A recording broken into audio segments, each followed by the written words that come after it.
Okay, so genuine question. Have you ever sat in the class, knew the answer, and still said absolutely nothing? Like the teacher's looking around, there's this painful silence, and you are sitting there thinking, please don't call my name, please don't call my name, even though you literally knew the answer. Yeah, that was me for years. And if that's you too, this video is specifically for you. Today I'm going to talk about actually changing this school year in a real and practical way. I'm going to share 8 points that I genuinely wish someone had told me. And I want you to stay till at least point 6 because that one is the most uncomfortable and probably the most important for people like us. Let me be honest with you about one thing. I used to walk in class with one goal: be invisible.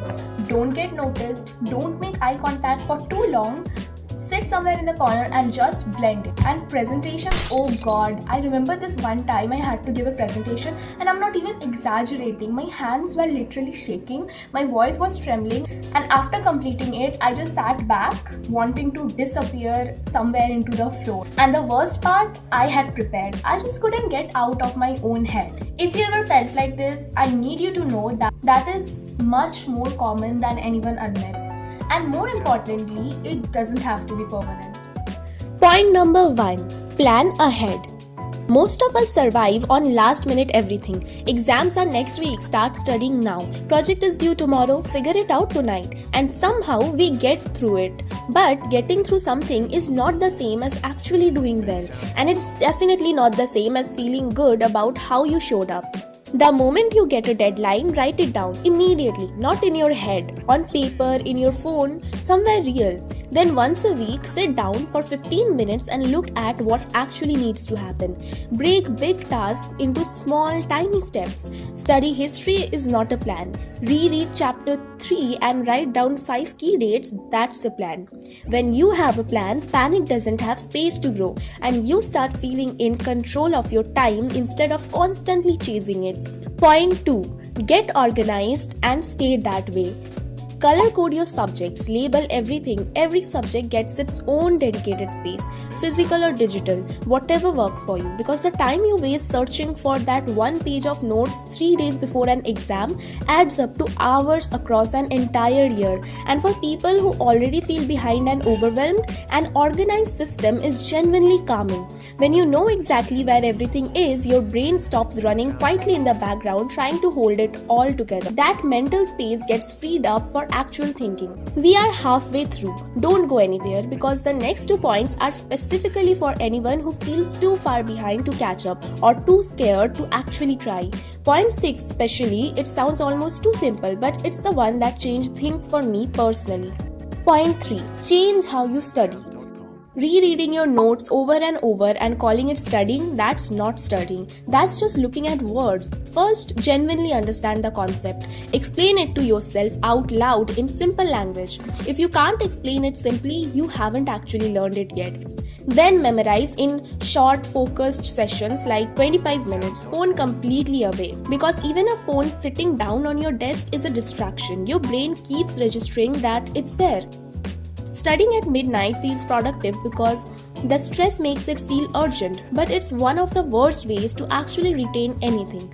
Earlier in the day, earlier in the week, you will absorb more and feel far less miserable doing it. Point 4. Confidence is something you build. The reason I was terrified to give that presentation wasn't just shyness. It was that somewhere deep down I didn't fully trust that I knew my content. The times I have felt most calm walking into something were the times I had genuinely thoroughly prepared. So start there, prepare well, then walk in like you're supposed to be there because you are. You don't have to feel confident to carry yourself like you are. And here's the strange part, doing that consistently over time slowly starts to feel real. Point 5. Focus is a trainable skill.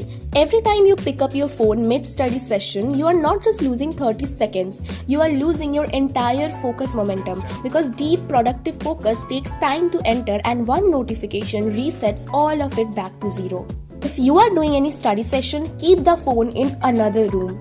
In this way, you finish faster, you retain more, and you get actual free time afterward instead of studying for 4 hours and walking away with almost nothing. Point 6. Participate, even when every part of you wants to disappear. Okay, this is the one I really need you to hear. I know exactly what it feels like to sit in class knowing the answer and choosing silence anyway. Because the idea of being wrong or sounding stupid or just being looked at by 20 other people feels worse than not participating at all. I lived in that place for a long time, but here's what I have come to understand. Every time you choose silence when you could have spoken, you are sending yourself a message. You are telling yourself that your voice doesn't deserve to take up space, and over time that message quietly becomes a belief you carry everywhere. You don't have to raise your hand every single class. Start embarrassingly small. Answer one question per week. Ask one doubt, even if it feels obvious or silly. Because it's probably not silly, and at least 3 other people in that room had the exact same question and were also too scared to ask. Participation isn't about performing for teachers or becoming some outgoing version of yourself overnight. It's about showing up for yourself in small ways consistently. Every time you choose to speak instead of disappear, that's you actively rewriting the story you have been telling yourself about who you are. Point 7. Write everything down as you learn it.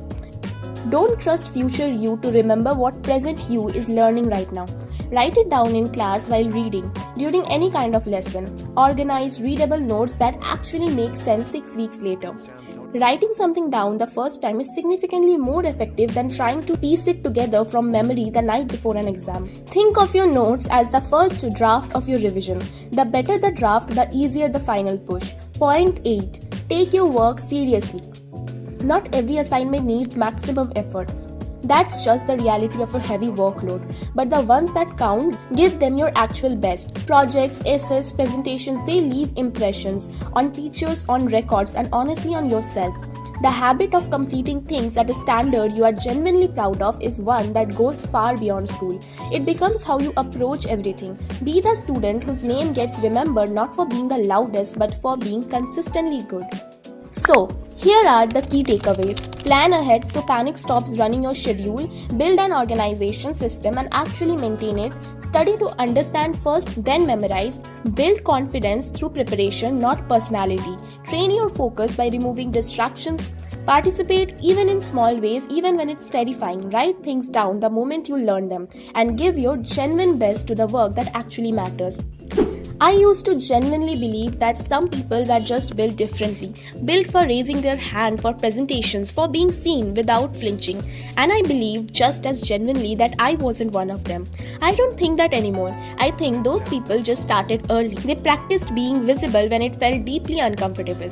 They chose to speak up when silence was the easier option, and slowly that became who they were. You can start that practice right now. This school year, you don't need to become a different person. You just need to give the version of you that already exists a little more room to actually show up. That's enough. Start there. See you in the next one.